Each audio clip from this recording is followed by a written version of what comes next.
Hello guys, nongeye kubasuhuza. Murakaza neza kuri Smart Income Hub.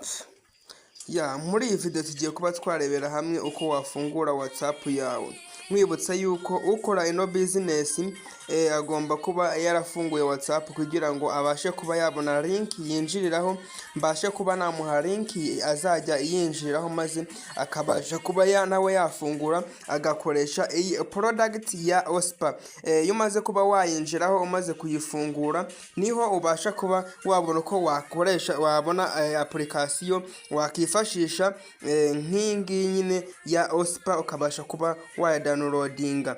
Ngiyi ahangaha murimo murayibona, iyi application niyo ubasha kuba wakestara muri phone ukajya winjira noneho ariyo unyuzeho utiriwe ukoresha link yo kwinjiriraho. Ariko ibyibanze mbere ya byose uba ugomba kubanza ugafungura WhatsApp yawe maze nkabasha kuba nagufasha kuko ariho ngufashiriza ukabasha kuba wabona link winjiriraho. Twagiye no mu buryo ki wafungura WhatsApp yawe nka waba warayikoresheje ikaba yararangiye ukaba wayifungura ukayupdatinga nabyo nta kibazo. Gusa niba uri mushyashya akaba aribwo ukigera kuri YouTube channel yacu, ibuka gukanda subscribe, unafungura akazogera, unakanda like kuri ino video, unasharinge kuri bagenzi bawe.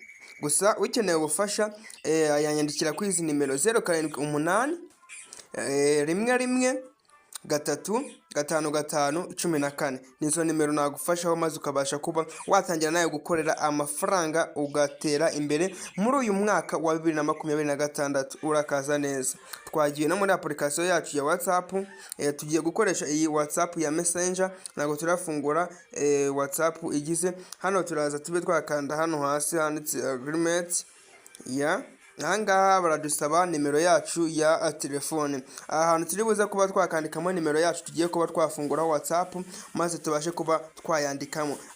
Please ahangaha mwibuka iyo tugiye kwandika nimero zacu za telefone kubera yuko 250 urabona ahangaha 250 iyi ni kode y'igihugu, ntago bawemereye kuba wakandika 0 ahubwo uhita uhera kuri 7 ugakomeza n'indi mibare igiye ikurikiraho.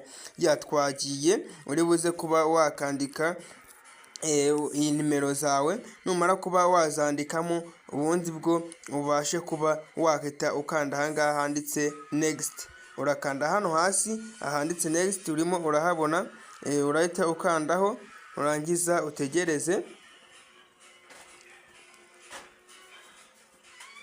Ahangaha bahise batubwira ati is this the correct number. Barakutubwira ngo urabona izi nimero arizo ushaka kuba wafungura WhatsApp. Na hano nta kibazo, urahita ukanda ahangaha handitse yes, twikomereze. Ahangaha bahita bandika ati continuous. Aha hasi urahita ukanda hano handitse continue, utegerejeho. Hano nurangiza uraba wakanda hano handitse allow, kurikira witonze. Hano bagiye kuba baverifyinga your phone. Kurikira witonze.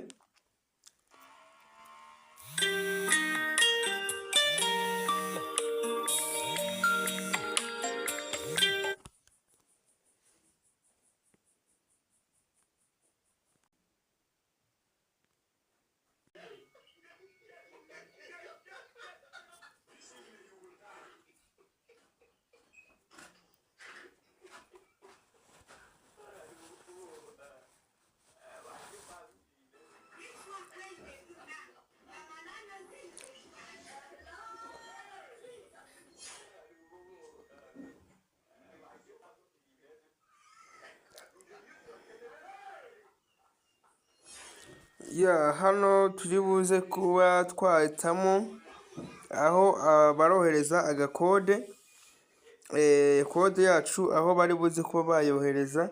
Hano turategerezaho iminota mikeya cyane.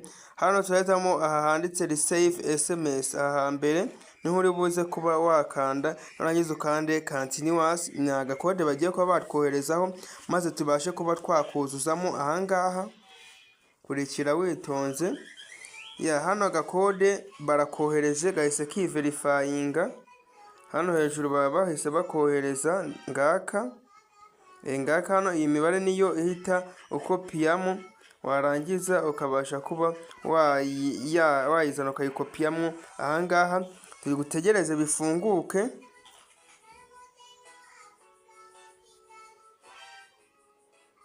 Kurikira witonze.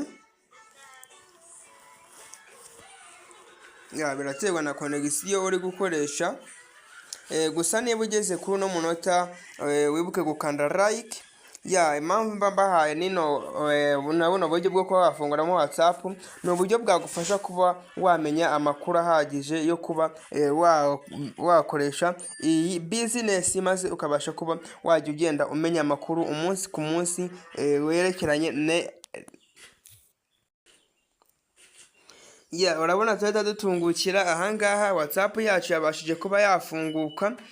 Ahangaha barimo baratwereka hasi handitse email yacu. Ahangaha icyo barimo batubwira ni kuba twashyiramo email izajya izaho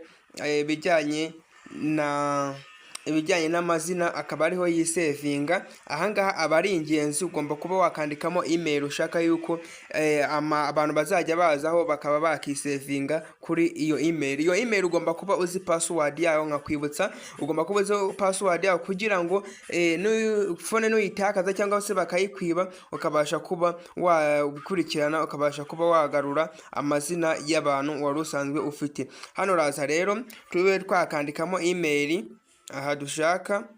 Ahangaha turaza dusibe, turangiza twandikemo email.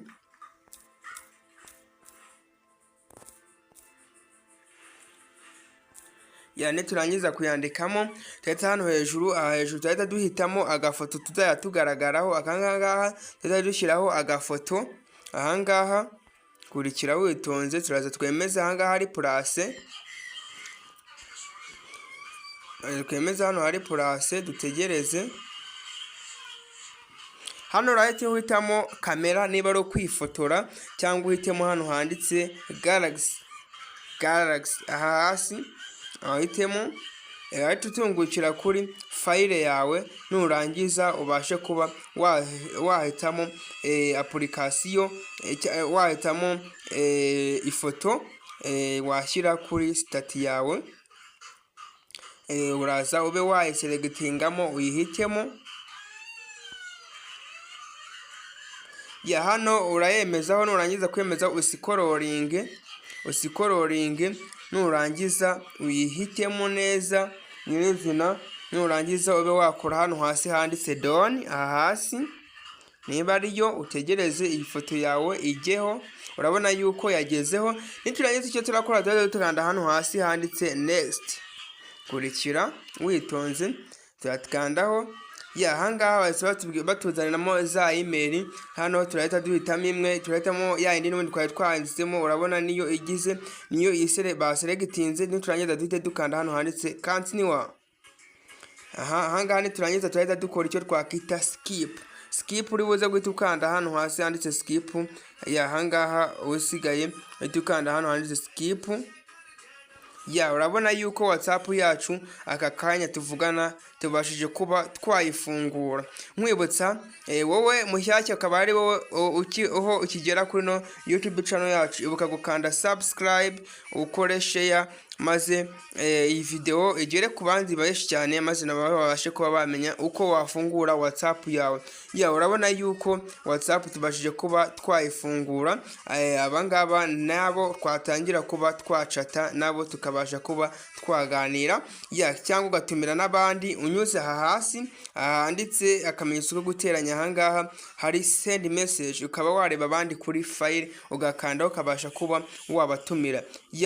Urabona yuko turabirangije. Uhasigaye wahita urebamwo abandi bamemba, ukaba wabandikira, ukaba mwavugana, ukaba wabandikira nta kibazo. Urabona yuko turabifunguye.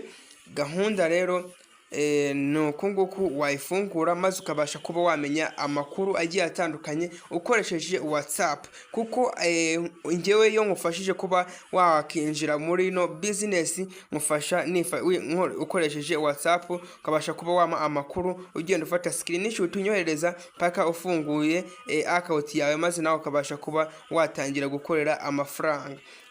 Ndabakunda, mukomeze kugira ibihe byiza, mwibuke gukanda subscribe, naho butaha mu yindi video. Imana ibarinde. Ciao ciao.